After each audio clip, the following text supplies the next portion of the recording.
продвигать нас не только вот, титулы, там, материальная где-то сторона, но и информационно, медийно. Это очень хорошее, а может быть даже и лучше шоу, чем сегодня вот, внимание приковано к боям. Вот, поэтому для нас это тоже вызов. Это огромное спортивное событие, которое привлечет огромное внимание. И дети пойдут в спортивные залы, я уверен, после вот этих противостояний.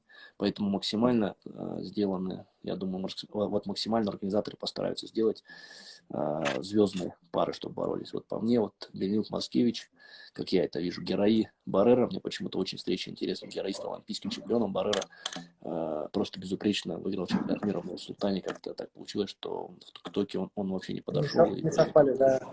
Да, и Жаламан, естественно, тоже представитель. Да, Киргизии, тоже очень достойный борец.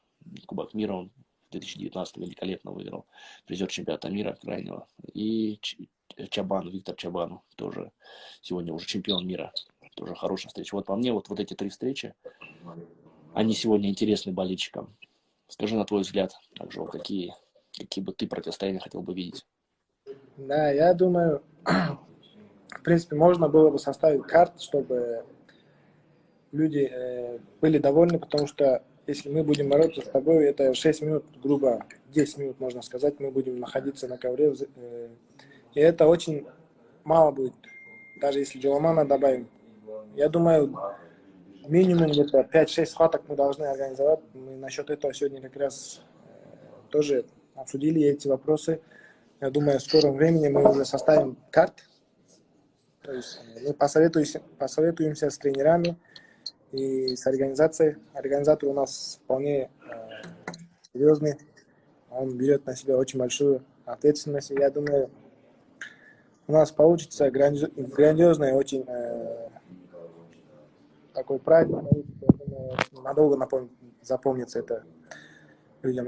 Я больше всего хочу, чтобы турнир состоялся в Бишкеке, потому что я помню, как я выиграл чемпионат Азии в Бишкеке. Я помню, как ты у нас в Бишкеке Да, проиграл. Бишкек это для тебя не самая хорошая локация. Нет, самое хорошее. Зря. Я сейчас расскажу, почему.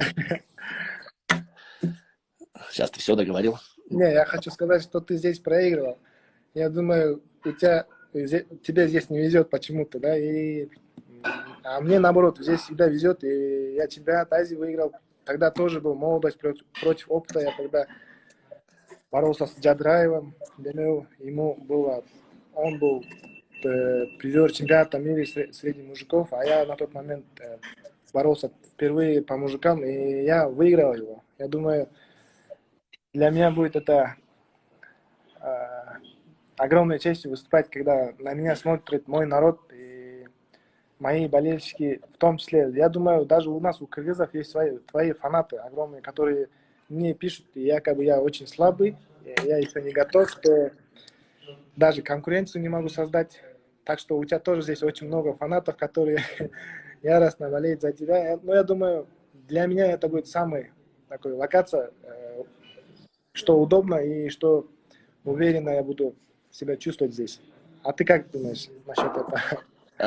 Давай все по порядку. Насчет Азии, да, тогда уже, когда ты 72 килограмма выиграл Жадраева, я уже тогда пристально за тобой следил, потому что я знал, что это крайний твой старт, который придешь в 77. Вообще, в принципе, я все эти годы старался прощупывать и прочитывать соперника еще до выхода на ковер с ним, поэтому я видел, какая схватка у вас была, по-моему, 5 или 4 ты выиграл. Великолепная 6-8. встреча.